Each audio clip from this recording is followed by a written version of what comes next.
Do what? No. It don't go into very much detail. I don't? I'm even wrong on some of the things. I knew about that swamp test. Yeah. Because I seen it on TV. Discovery Channel. See how it rolls downhill. Well, you see, you pull it up and then it falls down and you read it. You put it in a cone and then you put the cone upside down and you're measuring the amount of slump that it sinks. Yeah. And you just measure from the top. Oh, we ready? Let's go cheers. Discovery Channel. Hey.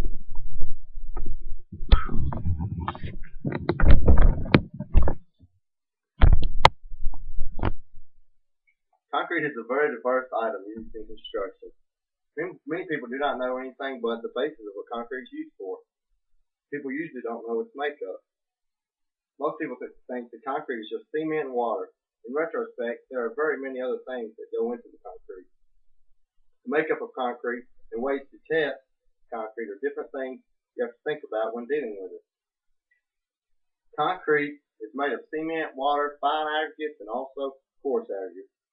Cement is a fine powder substance that is found in 94-pound bags. Cement is used to hydrate the concrete when water mixes with it. Hydration is a chemical reaction in the concrete which makes a calcium hydrate, which is a solid. Water in concrete is used to create the calcium hydrate. Without water, the cement wouldn't turn to paste and it wouldn't stick the components together. The aggregates in the concrete are the rocks found in the mix.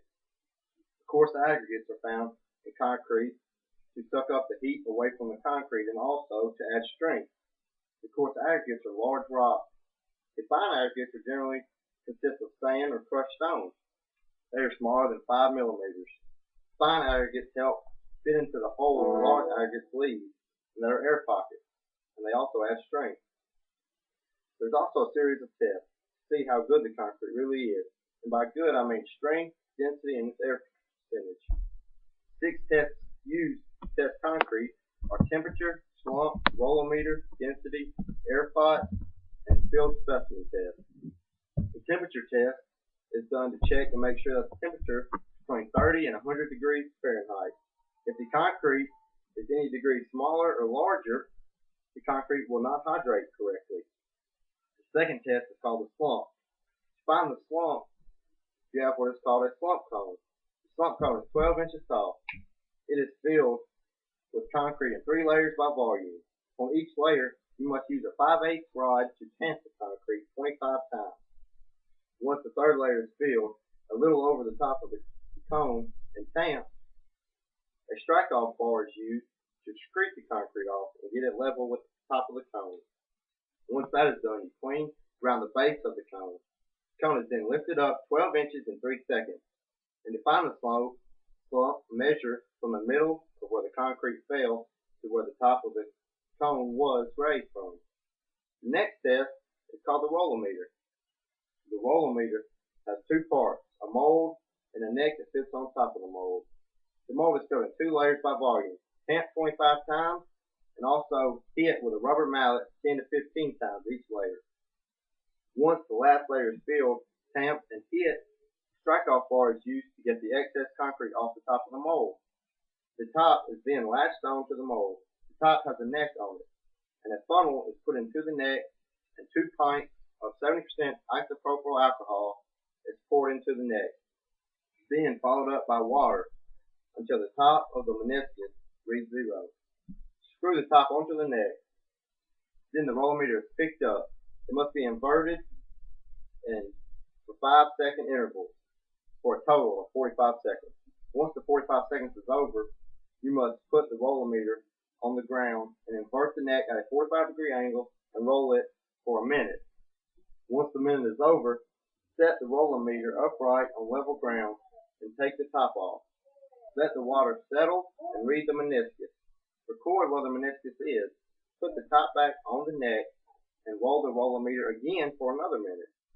Once the minute is up, set the rollometer upright on level ground and take the top off. Once 2 minutes go by, then read the meniscus, and that is your final percent of air of water in the concrete. The test is the density test. A mold that has a 0.25% volume is used. Weigh the mold empty and record that weight. Then fill the mold up in 3 layers by volume. Tamp each layer 25 times and also hit it with a mallet 10 to 15 times each layer.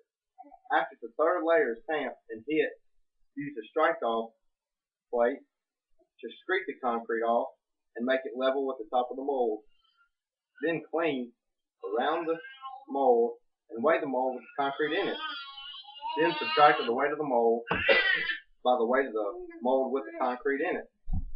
And divide that by the volume, and that is your density. The next test is the air pot test. This test is used to find the percent of air in normal and heavy concrete.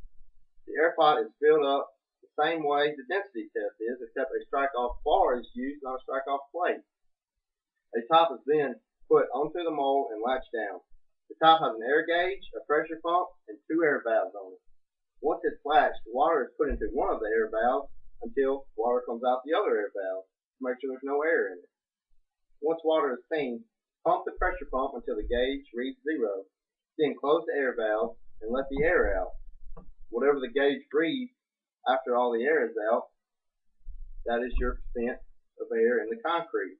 The last test is the filled specimen test. It is a plastic container that is filled in 3 layers. In each layer it must be tamped 25 times with a rod and also hit with your hand 10 to 15 times. Once it is filled to the top of the cylinder, it must be screeded off using a trowel. The trowel is used to be sure that it is level with the cylinder. Then immediately light on the cylinder to be able to identify it and then store the cylinder. In 7 days, the concrete in the cylinder will be dry. Cut the plastic cylinder away from the concrete and put the concrete into a concrete breaker. Use the breaker to see how many pounds it breaks at. Then divide that by the area and you will get half of the pounds per square inch of the concrete. Concrete is not an easy thing to mess with without experience. The test must be completed within 15 minutes of getting the sample for the test to end up right. The makeup of the concrete must be precise.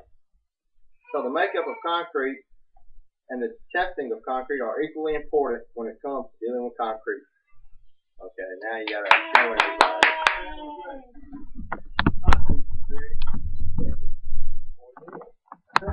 Have y'all seen on 72 where they laid all that concrete? Yes, what are they